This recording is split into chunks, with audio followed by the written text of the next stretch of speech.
Session को आप धैर्य और लगन के साथ अंत तक अवश्य वॉच कीजिएगा। आज का पहला प्रश्न है, इकाई विधि के प्रतिपादक हैं, यानी यूनिट मेथड के प्रतिपादक कौन है?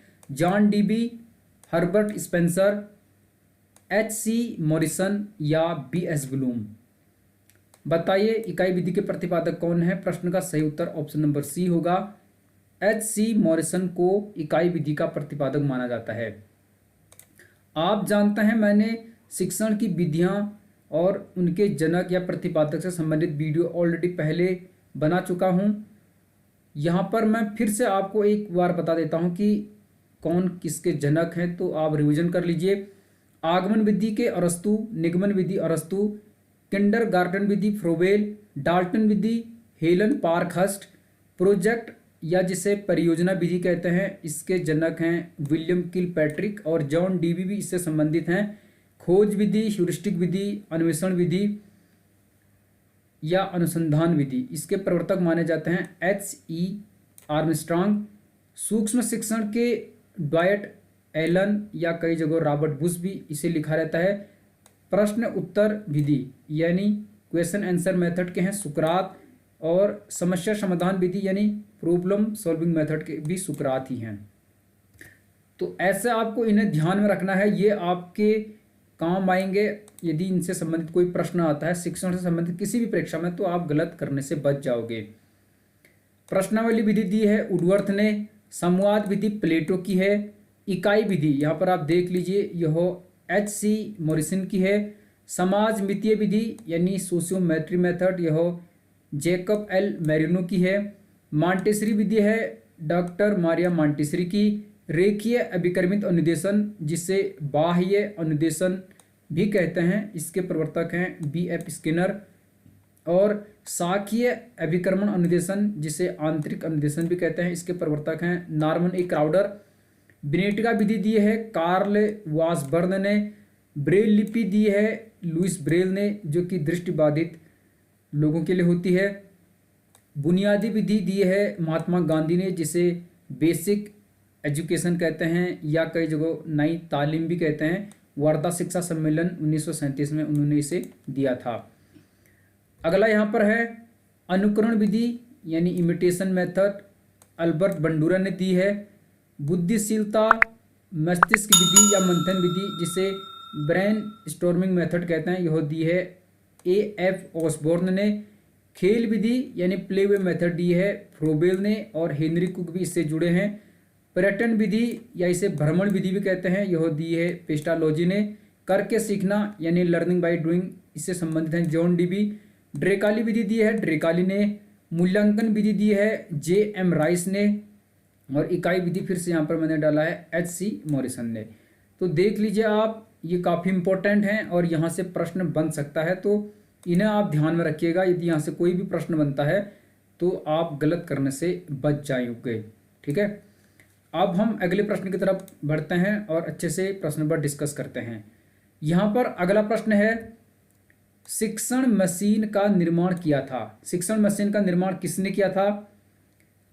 एस.एल. प्रेसी ने, डब्ल्यू. एलन द्वारा, आई.के. डेविस या बी.एफ. स्किनर। प्रश्न का सही उत्तर ऑप्शन नंबर ए होगा। एस.एल. प्रेसी द्वारा किया गया था शिक्षण मशीन का निर्माण। इस प्रकार यह इसका सही उत्तर हो जाएगा। अगला प्रश्न है यहाँ पर देख लीजिए, निम्न में से कौन एक शिक्षण की युक्ति नहीं है?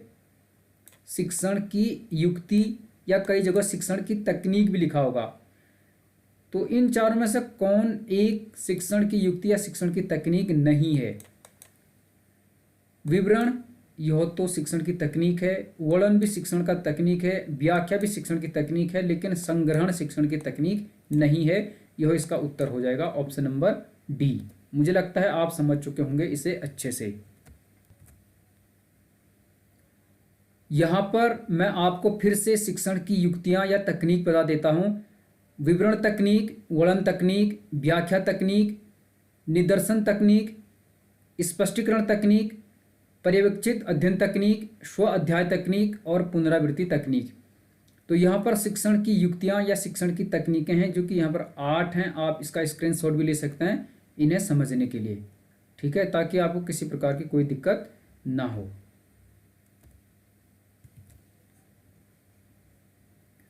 अगला प्रश्न है यहाँ पर, निम्न में से कौन एक राष्ट्रीय ज्ञान आयोग की रिपोर्ट की विषय वस्तु की सूची में सम्मिलित नहीं किया गया है? इनमें से राष्ट्रीय ज्ञान आयोग यानी नेशनल नॉलेज कमीशन, जिसे एनकेसी कहते हैं, यह 2005 में बना था, जो कि 2009 तक रहा। सैम पित्रोदा इसके अध्यक्ष थे। तो इसकी रिपोर्ट की विषय वस्तु की सूची में इन चार में से कौन सम्मिलित नहीं था?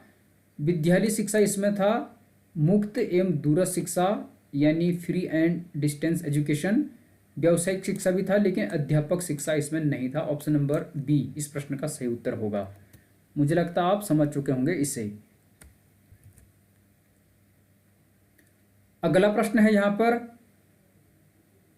सर्व शिक्षा अभियान किस आयु वर्ग के बच्चों से संबंधित है? और ये प्रश्न 2012 के पॉलिटेक्निक लेक्चरर में पूछे गए थे।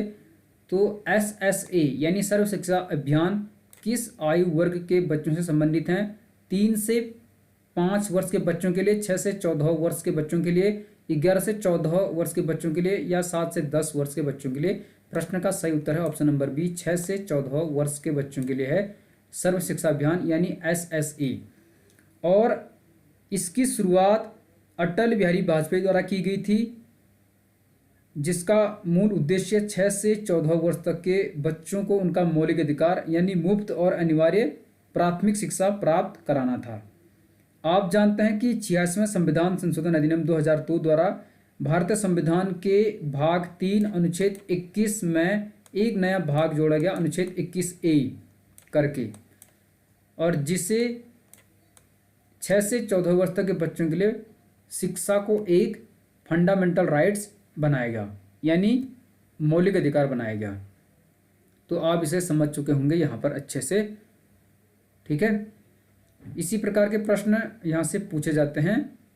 अगला प्रश्न है यहाँ पर, एक संसद के अधिनियम द्वारा किस वर्ष विश्वविद्यालय अनुदान आयोग को एक वैधानिक निकाय बनाएगा, जिसे UGC कहते हैं? यूनिवर्सिटी ग्रांट कमीशन को संसद के अधिनियम द्वारा किस वर्ष एक वैधानिक संस्था बनाया गया? सही उत्तर होगा ऑप्शन नंबर डी, 1956 में। अगला प्रश्न है यहाँ पर, कौन सा मूल्यांकन रूप ग्रेडिंग का आधार प्रदान करता है? इन चारों में से कौन सा मूल्यांकन रूप ग्रेडिंग का आधार प्रदान करता है? रूपदेय मूल्यांकन, योगदेय मूल्यांकन, स्थानदेय मूल्यांकन या निदानात्मक मूल्यांकन? इस प्रश्न का सही उत्तर होगा ऑप्शन नंबर बी, योगदेय मूल्यांकन, जिसे योगात्मक मूल्यांकन भी कहते हैं। योगदेय या योगात्मक अर्थात समेटिव इवैल्यूएशन। तो यह रूप ग्रेडिंग का आधार प्रदान करता है। इस प्रकार इस प्रश्न का सही उत्तर क्या होगा? Option number B. मुझे लगता है आप अच्छे से इसे समझ चुके होंगे। अगला प्रश्न देख लीजिए यहाँ पर ध्यान से। संप्रेषण प्रणाली मुख्यतः संबंधित है। संप्रेषण प्रणाली इनमें से किसी से संबंधित है? शिक्षा में आगत, शिक्षा में प्रक्रिया, शिक्षा में निर्गत या उपरोक्त सभी? इस प्रश्न का सही उत्तर ऑप्शन नंबर बी होगा। संप्रेषण प्रणाली मुख्यतः शिक्षा में प्रक्रिया से संबंधित है। ऑप्शन नंबर बी, शिक्षा में प्रक्रिया, इसका सही उत्तर हो जाएगा। अगला प्रश्न देख लीजिए यहाँ पर, शिक्षा तकनीकी में शामिल है यानी एजुकेशन टेक्नोलॉजी आप कह सकते हैं। तो कौन सा इसमें शामिल है? टोली शिक्षण इसमें आता है, सूक्ष्म शिक्षण यानी माइक्रो टीचिंग या सूक्ष्म अध्यापन इसमें आता है, अभिक्रमित अनुदेशन यह भी इसमें आता है। इस प्रश्न का सही उत्तर होगा उपरोक्त सभी, ऑप्शन नंबर डी। समझ गए आप? तो टोली शिक्षण, सूक्ष्म शिक्षण और अभिक्रमित अनुदेशन ये चारों इसमें आएंगे। तो ऑप्शन नंबर डी इसका सही उत्तर होगा। अभिक्रमित अनुदेशन, सूक्ष्म शिक्षण, शिक्षण की विधियां हैं, टोली शिक्षण, इनके जनक कौन है मैं अभी आपको बता चुका हूं, तो आप इन पर ध्यान दीजिए। अगला प्रश्न है, एडुसेट प्रक्षेपित किया गया था। एडुसेट शिक्षा के लिए समर्पित एक उपग्रह है, सैटेलाइट है। इसका पूर्ण रूप है एजुकेशन सैटेलाइट। तो यह कब लॉन्च किया गया था यानी प्रक्षेपित किया गया था? 2001, 2002, 2004 या 2005? प्रश्न का सही उत्तर ऑप्शन नंबर सी 2004 में। एडुसेट 2004 में 20 सितंबर को लॉन्च किया गया था इसरो के द्वारा, भारतीय अंतरिक्ष अनुसंधान परिषद के द्वारा। ठीक है, तो 2004 में 20 सितंबर को यह लॉन्च किया गया था और यह शिक्षा को समर्पित एक सैटेलाइट है। इसका पूर्ण रूप है एजुकेशन सैटेलाइट, तो ये आप ध्यान में रख लीजिए। ठीक है, अगला प्रश्न है यहाँ पर, ओवरहेड प्रोजेक्टर होता है जिसे शॉर्ट में OHP कहते हैं। ओवरहेड प्रोजेक्टर क्या होता है? कठोर शिल्प यानी हार्डवेयर, कोमल शिल्प यानी सॉफ्टवेयर, कठोर एवं कोमल शिल्प हार्डवेयर एंड सॉफ्टवेयर, उपरोक्त में से कोई नहीं यानी नॉन ऑफ दीज। प्रश्न का सही उत्तर होगा ऑप्शन नंबर ए, यह एक हार्डवेयर होता है। OHP आपने देखा होगा बीएड में, जिसमें आप कोई ट्रांसपेरेंट कागज़ रखते थे, कोई चित्र बनाकर फिर उसे आप बड़े साइज पर देखते थे, तो यह एक प्रकार का कठोर शिल्प है यानी हार्डवेयर है। इसे आप दृश्य सहायक सामग्री में रख सकते हैं। ठीक है, OHP इसे शॉर्ट में कहा जाता है। तो इसी प्रकार से आप प्रश्नों को समझने की कोशिश कीजिए।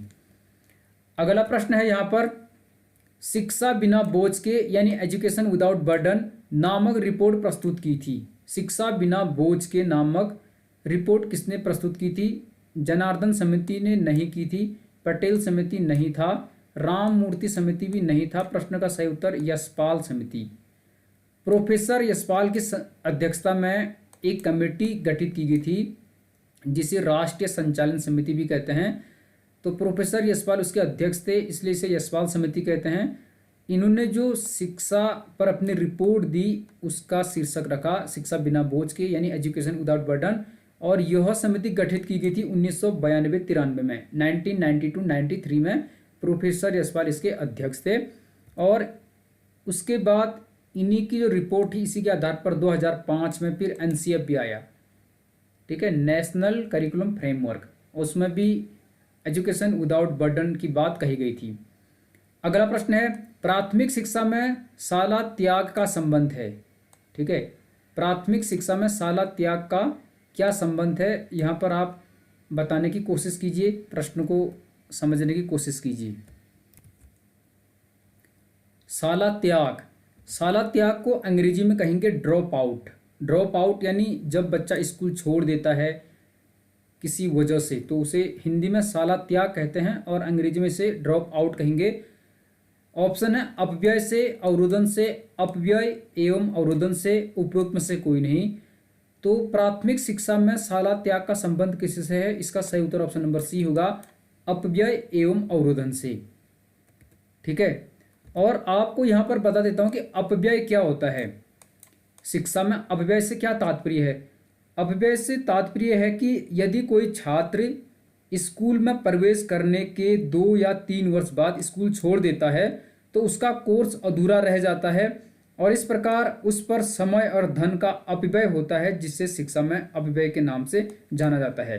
ठीक है, तो कोई बच्चा है, कोई विद्यार्थी है, कोई छात्र है जो विद्यालय में प्रवेश करने के 2-3 साल बाद विद्यालय छोड़ देता है और उसका कोर्स अधूरा रह जाता है। इस प्रकार वह समय भी खर्च करता है, धन भी खर्च करता है, तो इससे ही शिक्षा में अपव्यय कहते हैं। और दूसरा है अवरोधन। अवरोधन से क्या तात्पर्य है? अवरोधन का तात्पर्य है कि जब किसी बालक का एक ही कक्षा में बार बार असफल हो जाना और रुक जाना। ठीक है, तो यदि कोई बालक एक ही कक्षा में असफल हो जाता है और उसी कक्षा में रुक जाता है तो उसे कहते हैं अवरोधन, यानी कक्षा में फेल हो जाना और उसी कक्षा में रुक जाना, तो वह अवरोधन है। और शिक्षा पर जो व्यय किया जाता है, समय भी और पैसा भी, उसे अपव्यय कहते हैं। इसका सही उत्तर ऑप्शन नंबर सी होगा। ठीक है, अगला प्रश्न है यहाँ पर, राष्ट्रीय शिक्षा आयोग की रिपोर्ट का नाम है, राष्ट्रीय शिक्षा आयोग इसे कहते हैं या शिक्षा आयोग भी कहते हैं, जिसे कोठारी आयोग कहते हैं। इसका सही उत्तर है ऑप्शन नंबर ए, शिक्षा एवं राष्ट्रीय विकास। यह 1964 में बनी थी और 1966 में इसने अपनी रिपोर्ट सौंपी। तो शिक्षा आयोग, इसे कोठारी आयोग भी कहते हैं, शिक्षा एवं राष्ट्रीय विकास इसका शीर्षक था, इसकी रिपोर्ट का नाम था एजुकेशन एंड नेशनल डेवलपमेंट। तो यह प्रश्न तो खैर अल्टी में नहीं आएगा, लेकिन फिर भी आप इसे समझने की कोशिश यहाँ पर कर सकते हैं। ठीक है, अगला प्रश्न है यहाँ पर, निम्नलिखित में से कौन सा शिक्षण की श्रव्य सहायक सामग्री नहीं है। तो इन चारों में से कौन सा शिक्षण की श्रव्य सहायक सामग्री नहीं है। जिसे आप केवल सुन सकते हैं वह श्रव्य है, जिसे केवल देख सकते वह दृश्य है, जिसे सुन भी और देख भी सकते वह श्रव्य दृश्य है। तो रेडियो क्या है, यह श्रव्य है, आप सुन सकते हैं। टेप रिकॉर्डर को आप सुन सकते हैं, ग्रामोफोन को आप सुन सकते हैं, लेकिन श्यामपट को आप सुन नहीं सकते। श्यामपट यानी ब्लैक बोर्ड या वर्तमान में वाइट बोर्ड, ग्रीन बोर्ड होते हैं, इसे आप सुन नहीं सकते। श्यामपट क्या होगा, दृश्य साधन होगा। बाकी रेडियो, टेप रिकॉर्डर और ग्रामोफोन ये होंगे श्रव्य साधन। तो आप इसे अब समझ चुके होंगे। अगला प्रश्न है यहाँ पर, मूल्यों के आधार पर व्यक्तित्व का वर्गीकरण प्रतिपादित किया गया। यानी वैल्यू के आधार पर, मूल्यों के आधार पर व्यक्तित्व का वर्गीकरण किसने किया। इन चारों में से मोरेनो ने नहीं किया, रोर्सा ने भी नहीं किया था, थॉर्नडाइक ने नहीं किया, यह किया था स्प्रेंजर ने। ऑप्शन नंबर सी प्रश्न का सही उत्तर होगा। स्प्रेंजर ने मूल्यों के आधार पर व्यक्तित्व का वर्गीकरण किया और इन्होंने 6 भागों में व्यक्तित्व को विभाजित किया। ठीक है, मूल्यों के आधार पर। और कौन कौन थे 6 भाग मैं बता देता हूँ। सैद्धांतिक बताया इन्होंने पहला, आर्थिक बताया, सामाजिक बताया, राजनीतिक बताया, धार्मिक बताया और आखिरी बताया इन्होंने सौंदर्यात्मक या कलात्मक। तो आप ध्यान में रखिए, 6 प्रकार बताए थे, सैद्धांतिक, आर्थिक, सामाजिक, राजनीतिक, धार्मिक और सौंदर्यात्मक, जिसे कई जगहों कलात्मक भी लिखा रहता है। तो प्रश्न का सही उत्तर आप समझ चुके होंगे, ऑप्शन नंबर 3 होगा। अगला प्रश्न है, व्यवहार तकनीकी आधारित है। व्यवहार तकनीकी किस पर आधारित है। मनोविज्ञान पर, विज्ञान पर, कला पर, कला एवं विज्ञान पर। इस प्रश्न का सही उत्तर होगा ऑप्शन नंबर सी, मनोविज्ञान पर आधारित है। व्यवहार तकनीकी सी नहीं होगा, बल्कि उत्तर हो जाएगा ए, मनोविज्ञान पर यानी साइकोलॉजी पर आधारित है व्यवहार तकनीकी। ठीक है, इसी प्रकार के प्रश्न पूछे गए थे। यह 2014 में जो प्रवक्ता की भर्ती हुई थी उत्तराखंड में, उसका पेपर है। हो सकता है यहाँ से आपके कई सारे डाउट्स क्लियर होंगे। आगे और इम्पोर्टेंट प्रश्न इसमें सम्मिलित किए हैं। और यदि इसी प्रकार के प्रश्नों को और लाना है जो आपकी हेल्प कर सकते हैं, जैसे 2009 के लेक्चरर में आए थे कुछ प्रश्न और कुछ और भी हैं, तो आप कमेंट सेक्शन में लिखिए। यहाँ पर पूछा गया है, मूल्य व्यवहार के निर्धारक कारक है। मूल्य व्यवहार के निर्धारक कारक है, यह कथन किसने दिया। लूमीज द्वारा, ट्रेवर द्वारा, गीजर द्वारा या फिलिप। प्रश्न का सही उत्तर ऑप्शन नंबर ए होगा, यह दिया था लूमीज ने। तो मूल्य व्यवहार के निर्धारक कारक हैं, यह कहा था लूमीज, ऑप्शन नंबर ए इस प्रश्न का सही उत्तर है। अगला प्रश्न है, विद्यालयों में अनुशासनहीनता के लिए उत्तरदायी कारक है या हैं। इनमें से स्कूल में या विद्यालयों में अनुशासनहीनता के लिए कौन से कारक रिस्पॉन्सिबल हैं, उत्तरदायी हैं। दोषपूर्ण शिक्षण विधियां, एकदम सही। यदि शिक्षण विधियां अच्छी नहीं हैं, बच्चों को अच्छी नहीं लग रही हैं, तो वो अनुशासनहीनता फैला सकते हैं। अध्यापकों में यदि नेतृत्व की कमी है तो इससे भी अनुशासनहीनता बढ़ सकती है। मूल्यों की कमी यानी अच्छी वैल्यू बेस्ड एजुकेशन नहीं है तो इससे भी अनुशासनहीनता बढ़ेगी। इस प्रकार उपरोक्त सभी इसका सही उत्तर होगा। तो दोषपूर्ण शिक्षण विधियां, अध्यापकों में नेतृत्व की कमी और मूल्यों की कमी, यह विद्यालय में अनुशासनहीनता के लिए उत्तरदायी हैं, ये आप समझ लीजिए। अगला प्रश्न देखते हैं। हो सकता है इनमें से कोई प्रश्न टपक जाए और आपके लिए इम्पोर्टेंट हो जाए। यहाँ पर पूछा गया है, प्रधानाध्यापक का मुख्य कार्य है, यानी प्रिंसिपल का मुख्य कार्य क्या है। विद्यालय का प्रबंधन, एकदम सही। स्कूल मैनेजमेंट करना इसका कार्य है। पर्यवेक्षण अर्थात सुपरविजन, प्रशासन यानी स्कूल का एडमिनिस्ट्रेशन देखना। इस प्रकार उपरोक्त सभी सही उत्तर हो जाएगा। तो विद्यालय प्रबंधन, पर्यवेक्षण और प्रशासन देखना प्रधानाध्यापक का मुख्य कार्य है। इस प्रकार ऑप्शन नंबर डी प्रश्न का सही उत्तर होगा। अगला प्रश्न है, ऑपरेशन ब्लैक बोर्ड संबंधित है, किससे संबंधित है। इस प्रश्न का उत्तर देने की कोशिश कीजिए। पूर्व प्राथमिक शिक्षा नहीं है, यानी प्री प्राइमरी एजुकेशन। प्राइमरी शिक्षा, माध्यमिक शिक्षा यानी सेकेंडरी एजुकेशन या स्वास्थ्य शिक्षा। प्रश्न का सही उत्तर है ऑप्शन नंबर बी, प्राइमरी शिक्षा से संबंधित है ऑपरेशन ब्लैक बोर्ड। और इसमें आपको ध्यान रखना है, यह प्रावधान किया गया था राष्ट्रीय शिक्षा नीति 1986 में, जब राजीव गांधी प्रधानमंत्री थे। तो 1986 में जो नेशनल एजुकेशन पॉलिसी आई थी उसमें इसका प्रावधान किया गया था और यह प्राथमिक शिक्षा से संबंधित है। इसमें विद्यालय में जो आवश्यक संसाधन होते हैं उनकी पूर्ति की बात कही गई थी। बच्चों के लिए अच्छा प्लेग्राउंड, उनकी बैठने की व्यवस्था और जो विद्यालय में शिक्षक होते हैं उनके लिए भी वहाँ पर अच्छी व्यवस्था की बात इसमें कही गई थी। यानी जो प्राइमरी नीड्स होते हैं स्कूल में उनका प्रावधान इसमें किया गया था ताकि बच्चे अच्छे से पढ़ सकें।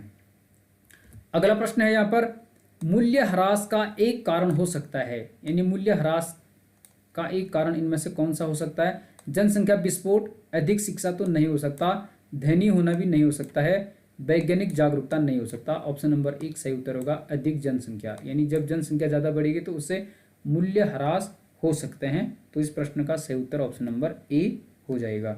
आप समझ चुके होंगे इसको अच्छे से। अगला प्रश्न है यहाँ पर, शिक्षण के 14 कौशलों को दिया था, यानी टीचिंग के 14 स्किल किसने दिए? एलन एवं रेयान ने, बी के पासी ने, आई के डेविस ने या बी एस ब्लूम ने? शिक्षण के 14 कौशल दिए थे एलन एवं रेयान ने। प्रश्न का सही उत्तर ऑप्शन नंबर ए होगा। ठीक है, तो इन्होंने टीचिंग के 14 स्किल्स दिए थे, यह आप ध्यान में रख लीजिए।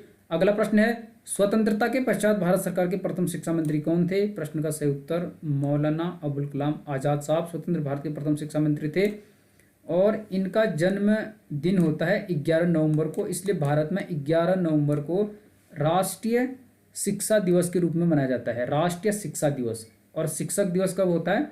5 सितंबर को। तो ये आप ध्यान में रख लीजिए। ठीक है, अगला प्रश्न है यहाँ पर, संविधान के किस संशोधन अधिनियम के द्वारा शिक्षा के अधिकार को मौलिक अधिकार बनाया गया? तो कौन सा कॉन्स्टिट्यूशनल अमेंडमेंट था जिसके द्वारा शिक्षा को मौलिक अधिकार बनाया गया, यानी फंडामेंटल राइट्स बनाया गया? प्रथम संशोधन अधिनियम नहीं था, 73वां संशोधन अधिनियम यह भी नहीं था, यह तो पंचायती राज से जुड़ा है। और इसका सही उत्तर 85 भी नहीं है, उत्तर है इसका ऑप्शन नंबर डी 86वां संविधान संशोधन अधिनियम। यह हुआ कब था? 2002 में, तब एनडीए की सरकार सत्ता में थी, अटल बिहारी वाजपेयी देश के प्रधानमंत्री थे। उस समय संविधान में संशोधन किया गया और शिक्षा को 6 से 14 वर्ष तक के बच्चों के लिए मौलिक अधिकार बनाया गया, यानी फंडामेंटल राइट्स बनाया गया, जिसे भारतीय संविधान के भाग 3 और अनुच्छेद 21A में इसका प्रावधान किया गया, यानी अनुच्छेद 21A जोड़ा गया और यहाँ पर शिक्षा को 6 से 14 वर्ष तक के बच्चों के लिए निःशुल्क और अनिवार्य बनाया गया और इसे एक मौलिक अधिकार बनाया गया। साथ में भारतीय संविधान के भाग 4 और अनुच्छेद 51A में 11वां मौलिक कर्तव्य भी जोड़ा गया, जिसमें लिखा गया है कि प्रत्येक माता पिता एवं अभिभावक का यह दायित्व होगा कि वह अपने 6 से 14 वर्ष तक के पाल्य को निःशुल्क और अनिवार्य शिक्षा उपलब्ध करवाएगा, जो कि फंडामेंटल राइट्स है, भाग 4 अनुच्छेद 51 क में। ठीक है, तो आप इसे समझ गए होंगे अच्छे से। अगला प्रश्न है, सर्व शिक्षा अभियान कब शुरू किया गया था, यानी SSA कब शुरू किया गया था? सही उत्तर है 2001 में, ऑप्शन नंबर बी। ठीक है, सर्व शिक्षा अभियान, और इसका मकसद था प्राथमिक शिक्षा के सार्वभौमिककरण से, यानी जो प्राथमिक शिक्षा है वह सब तक पहुंचे, अर्थात प्राथमिक शिक्षा का सार्वभौमिककरण इसका मकसद था और शुरू किया गया था 2001 में। अगला प्रश्न है, शिक्षण कौशलों का विकास किया जाता है, यानी जो टीचिंग स्किल होते हैं उनका विकास किया जाता है। कैसे किया जाता है?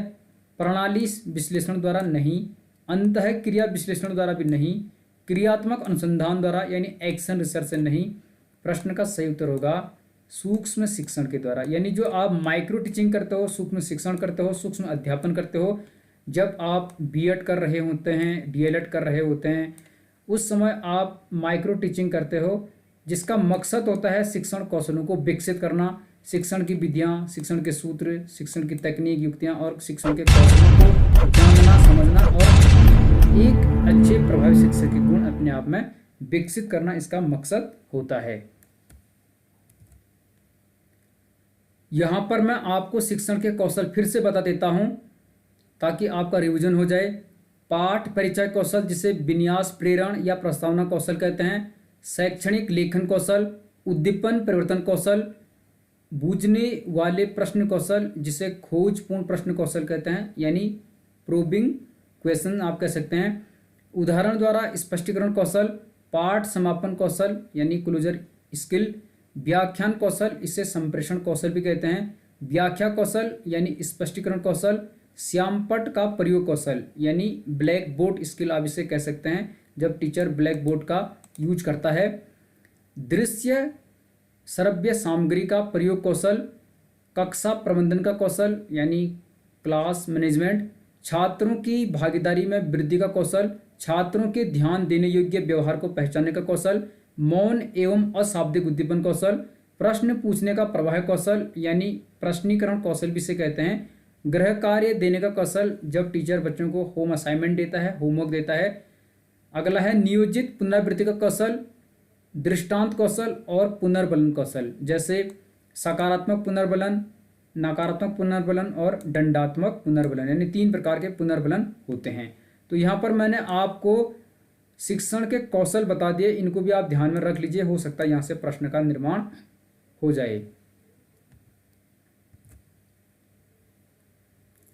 अगला प्रश्न है यहाँ पर, विद्यालय का आंतरिक अनुशासन संभाला जाता है, यानी जो विद्यालय का आंतरिक इंटरनल अनुशासन होता है, डिसिप्लिन होता है, वो किसके द्वारा संभाला जाता है? राज्य सरकार द्वारा नहीं, प्रधानाध्यापक द्वारा, विद्यालय के समीप के समुदाय द्वारा बिल्कुल भी नहीं, अभिभावक शिक्षक परिषद द्वारा नहीं। प्रश्न का सही उत्तर ऑप्शन नंबर बी, प्रधानाध्यापक यानी प्रिंसिपल। तो विद्यालय का आंतरिक प्रशासन प्रधानाध्यापक द्वारा संभाला जाता है, प्रधानाचार्य, प्रधानाध्यापक या प्रिंसिपल। अगला प्रश्न यहाँ पर है, एनसीटीई को किस वर्ष में एक वैधानिक संस्था घोषित किया गया, यानी कब इसे वैधानिक रूप से एक दर्जा दिया गया एनसीटीई को? ठीक है, national council for teacher education इसे कहते हैं, जो टीचर्स की गाइडलाइन तैयार करता है। इस प्रश्न का सही उत्तर ऑप्शन नंबर डी है। 1995 में 1995 में इसे वैधानिक संस्था घोषित किया गया था। 1973 में यह एक प्रकार से अनौपचारिक रूप से अस्तित्व में आया, उससे पहले यह एनसीईआरटी के अंदर आता था, बाद में 1995 में इसे वैधानिक संस्था घोषित कर दिया गया। प्रश्न का सही उत्तर ऑप्शन नंबर डी होगा। अगला प्रश्न है यहाँ पर, निम्नलिखित में से कौन प्रदर्शन कौशल से संबंधित नहीं है, यानी डेमोन्स्ट्रेशन स्किल। तो इन चारों में से कौन सा प्रदर्शन कौशल या डेमोन्स्ट्रेशन स्किल से संबंधित नहीं है? ध्यान से देख लीजिए, इस प्रकार के प्रश्न आते हैं। छात्र सहभागिता, यह तो प्रदर्शन कौशल से संबंधित है। उपकरणों एवं शिक्षण सहायक सामग्री का प्रयोग, ये भी होता है। प्रदर्शन विधि आपने देखा है, जिसमें टीचर पाठ में दिए गए क्रियाओं के अनुसार प्रयोग करता है और बच्चे उसे देखते हैं, विज्ञान के विषय में खासकर, तो उसमें छात्र सहभागिता होती है, बच्चे उसे देखते हैं, पार्टिसिपेट करते हैं। और उपकरणों एवं शिक्षण सहायक सामग्री का प्रयोग इसमें होता है, क्योंकि प्रयोग किए जाते हैं, जैसे साइंस में, बायोलॉजी में, केमिस्ट्री में, फिजिक्स में, तो अवश्य ही डेमोन्स्ट्रेशन होगा तो बच्चे देखेंगे और उसमें उपकरणों और शिक्षण सहायक सामग्री का प्रयोग होगा। प्रदर्शन का दृष्टिगोचर होना, यह भी इसमें होता है, लेकिन अनुबोधन इसमें नहीं होता, यानी प्रॉम्प्टिंग नहीं होता है। ऑप्शन नंबर डी इसका सही उत्तर होगा, क्योंकि इसमें पूछा गया है नहीं है। तो प्रदर्शन कौशल से संबंधित कौन नहीं है इनमें से? अनुबोधन। बाकी ऊपर के तीनों विकल्प इससे संबंधित हैं। अगला प्रश्न है, तकनीकी के 3 C's का अर्थ, यानी 3 C का क्या अर्थ है? डायरेक्ट प्रश्न के उत्तर पर ले जाता हूं मैं आपको। कंप्यूटर, कंटेंट यानी पाठ्यवस्तु एवं कम्युनिकेशन तकनीकी। ठीक है, तो कंप्यूटर, पाठ्यवस्तु एवं संप्रेषण तकनीकी को 3 C's कहा जाता है। ऑप्शन नंबर बी इस प्रश्न का सही उत्तर होगा। मुझे लगता है आप अच्छे से इसे समझ चुके होंगे और कोई डाउट नहीं होगा आपको, अब समझ गए। अगला प्रश्न है यहाँ पर, निम्नलिखित में से कौन सी परिमाणात्मक मापन की विशेषता नहीं है। इंपॉर्टेंट प्रश्न है बहुत। तो इन चारों में से कौन सी परिमाणात्मक मापन की विशेषता नहीं है। परिमाणात्मक मापन को मात्रात्मक मापन भी कहते हैं। मात्रात्मक कहो या परिमाणात्मक कहो, इंग्लिश में आप इसे कहोगे क्वांटिटेटिव असेसमेंट। तो कौन सी इसकी विशेषता नहीं है। शून्य बिंदु, यह इसकी विशेषता है। दूसरा आत्मनिष्ठा, तीसरा है वस्तुनिष्ठा, चौथा है निश्चित एवं पूर्णतः मूल्यों की इकाइयाँ। तो इनमें से कौन सा परिमाणात्मक मापन या आप कहें मात्रात्मक मापन की विशेषता नहीं है। प्रश्न का सही उत्तर ऑप्शन नंबर बी होगा, आत्मनिष्ठता। आत्मनिष्ठता इसका गुण नहीं है, विशेषता नहीं है। बाकी शून्य बिंदु, वस्तुनिष्ठता और निश्चित एवं पूर्णतः मूल्य की इकाइयाँ, ये तीनों इसकी विशेषताएं हैं। तो ये आपको ध्यान में रखनी है, समझ गया आप। और एक दूसरा होता है जिसे कहते हैं गुणात्मक आकलन। तो गुणात्मक आकलन में शून्य नहीं होता। जैसे गुणात्मक आकलन में आप क्या माप सकते हो, रुचि, बुद्धि परीक्षण। तो किसी की रुचि शून्य नहीं हो सकती, किसी का आईक्यू शून्य नहीं हो सकता। तो वो होता किसमें है, गुणात्मक में। लेकिन मात्रात्मक या परिमाणात्मक में शून्य बिंदु भी होता है, वस्तुनिष्ठता भी होती है और निश्चित एवं पूर्णतः मूल्य की इकाई होती है। और परिमाणात्मक आकलन भौतिक विज्ञानों के माप हैं, यानी यह भौतिक विज्ञानों के माप हैं। जबकि जो गुणात्मक आकलन है वह सामाजिक विज्ञानों की माप हैं और वह शिक्षा एवं मनोविज्ञान में प्रयुक्त होते हैं। तो प्रश्न का सही उत्तर ऑप्शन नंबर बी होगा, आत्मनिष्ठता। ठीक है। अगला प्रश्न है एक, यहाँ पर इसको भी देख लीजिए। 10+2+3 शिक्षा व्यवस्था को लागू किया गया राष्ट्रीय शिक्षा नीति 1986 के द्वारा, जिस समय देश के प्रधानमंत्री राजीव गांधी थे। तो 10+2+3 की जो नीति थी, व्यवस्था थी, वो इसके द्वारा लागू की गई। यानी 10 के बाद +2 यानी 12th और +3 यानी प्रथम डिग्री कोर्स, जिसे आप ग्रेजुएशन कहते हैं। BA, BSc, BCom, BBA, BCA कुछ भी हो सकता है, समझ गया आप। तो आप इसे हैंडल कर पा रहे होंगे अच्छे से। ठीक है। अगला प्रश्न यहाँ पर देख लेते हैं, ये ज़्यादा इम्पोर्टेंट नहीं है आपके सिलेबस से। राष्ट्रीय ज्ञान आयोग के अध्यक्ष थे सैम पित्रोदा, जिसे नेशनल नॉलेज कमीशन कहते हैं। 2005 में बना था, 2009 में रिपोर्ट सौंपी। एनकेसी के अध्यक्ष थे सैम पित्रोदा। यह इम्पोर्टेंट प्रश्न है 107 नंबर का। पुनः निर्देशन किस शिक्षण कौशल का घटक है। बहुत इंपॉर्टेंट प्रश्न है। तो पुनः निर्देशन किस शिक्षण कौशल का घटक है। व्याख्या कौशल, पुनर्बलन कौशल, खोजपूर्ण प्रश्न पूछने का कौशल या दृष्टांत कौशल, ये शिक्षण के कौशल हैं। शिक्षण के कौशल में आपको बता चुका हूं। इस प्रश्न का सही उत्तर ऑप्शन नंबर सी होगा, खोजपूर्ण प्रश्न पूछने का कौशल। इसका एक घटक है पुनः निर्देशन। ठीक है, ये इसका सही उत्तर हो जाएगा। और खोजपूर्ण प्रश्न पूछने का कौशल होता क्या है, आपको ध्यान में रखना है कि इसे बुझने वाले प्रश्न भी कहते हैं। बुझने वाले प्रश्न कौशल अंग्रेजी में प्रोबिंग क्वेश्चन कहते हैं। और इसमें होता क्या है कि टीचर प्रश्नों के द्वारा अध्यापक क्या करता है, छात्रों को पाठ की गहराई तक जानने के लिए मजबूर करता है, ताकि उनकी चिंतन शक्ति का विस्तार हो। और कभी कभी क्या होता है, जब छात्र इन प्रश्नों का उत्तर नहीं दे पाते तो अध्यापक थोड़ा सा हिंट्स देता है, यानी क्लू देता है, अर्थात संकेत देता है बच्चों को। तो खोजपूर्ण प्रश्न पूछने के कौशल में टीचर बच्चों को प्रश्न पूछता है ताकि बच्चे सोचें और इससे उनकी चिंतन शक्ति का विस्तार हो, वो थिंकिंग करें। और जब बच्चे नहीं सोच पाते तो टीचर थोड़ा सा हिंट्स देता है, फिर उसके बाद बच्चे लगभग उस प्रश्न के उत्तर पर पहुंच जाते हैं। समझ गए। अगला प्रश्न है, यहाँ पर देखते हैं कौन सा प्रश्न है। काफ़ी इंपॉर्टेंट ये प्रश्न है, आप आराम से इन्हें हल कर लीजिएगा। यहाँ पूछा गया है, अनुशासनहीनता के निवारण हेतु किस उपागम का प्रयोग करना चाहिए। जब अनुशासनहीनता होती है तो उसके निवारण के लिए किस उपागम का प्रयोग करना चाहिए। सुधारात्मक, निरोधात्मक, सुधारात्मक एवं निरोधात्मक या दमनात्मक।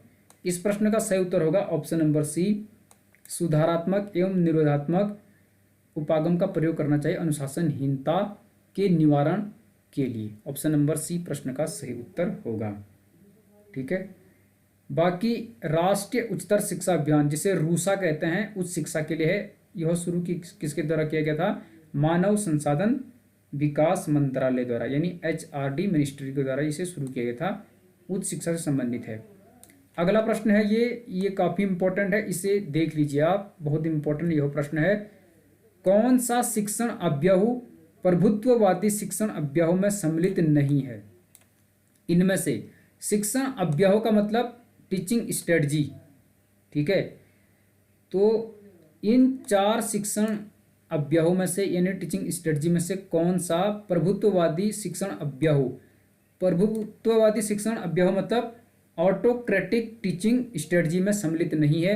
अनुवर्ग शिक्षण अभ्याहू यानी ट्यूटोरियल टीचिंग आप कह सकते हैं, अभिक्रमित अनुदेशन यानी प्रोग्राम्ड इंस्ट्रक्शन, खोज शिक्षण अभ्याहू या उपरोक्त सभी। इस प्रश्न का सही उत्तर ऑप्शन नंबर सी होगा, खोज शिक्षण अभ्याहू प्रभुत्ववादी शिक्षण अभ्याहू में सम्मिलित नहीं है, और यही इसका सही उत्तर हो जाएगा। तो मुझे लगता है आप इसे अच्छे से समझ चुके होंगे।